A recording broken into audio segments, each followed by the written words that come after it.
Bonjour, aujourd'hui je vous présente un roman extraordinaire qui est un roman qui existe depuis déjà quelques temps, mais moi je l'avais laissé de côté et puis quand je suis retombée dessus, je vais vous dire il y a 2 jours, je l'ai dévoré, je l'ai dévoré.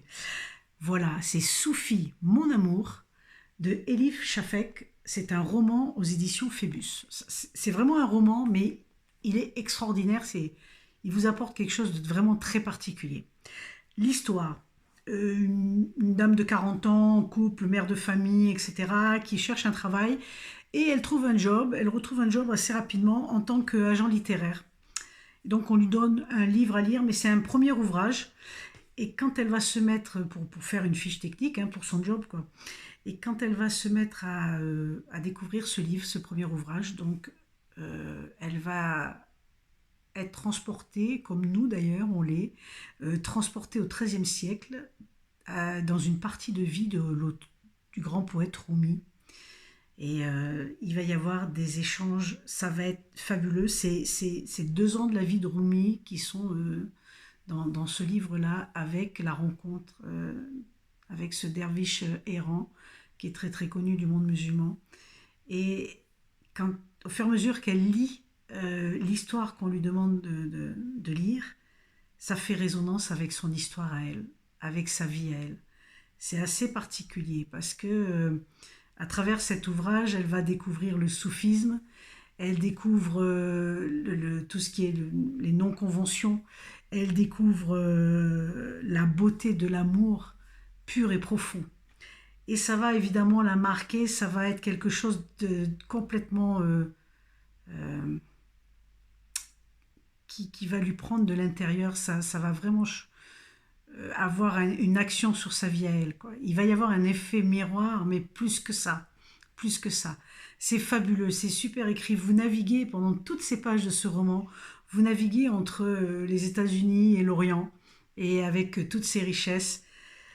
Et dans le livre qu'elle raconte, dans le livre qu'elle lit pour faire sa fiche, en fait, il y a des, vous allez découvrir aussi des sagesses du soufisme.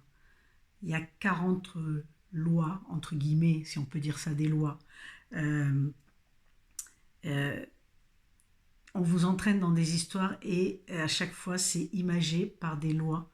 Et ces lois, il n'y a rien de plus... Enfin, moi personnellement, hein, je trouve ça extraordinaire, c'est pur, c'est beau. D'ailleurs, je vais vous en lire une, parce qu'en préparant ça, je suis tombée dessus et je me dis, il n'y a pas de hasard. Donc, souvent, c'est Cham qui parle, donc ce fameux personnage qui est connu, hein, du monde musulman, qui partage la vie de Rumi pendant quelque temps. Il dit il y a une règle qui explique cela. Quand un homme qui aime sincèrement Dieu entre dans une taverne, la taverne devient la salle de prière, sa salle de prière. Mais quand un ivrogne entre dans la même salle, elle devient sa taverne. Dans tout ce que nous faisons, c'est notre cœur qui fait la différence, pas les apparences.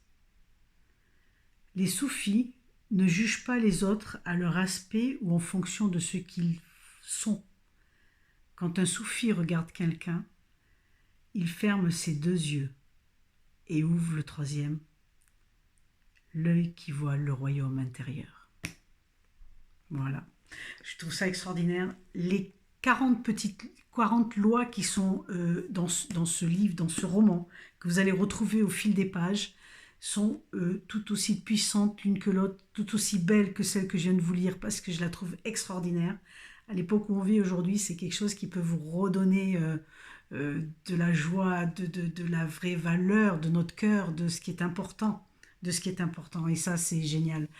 Alors, c'est un roman que je voulais vous partager, une bonne idée pour cette fin de vacances ou pour la rentrée.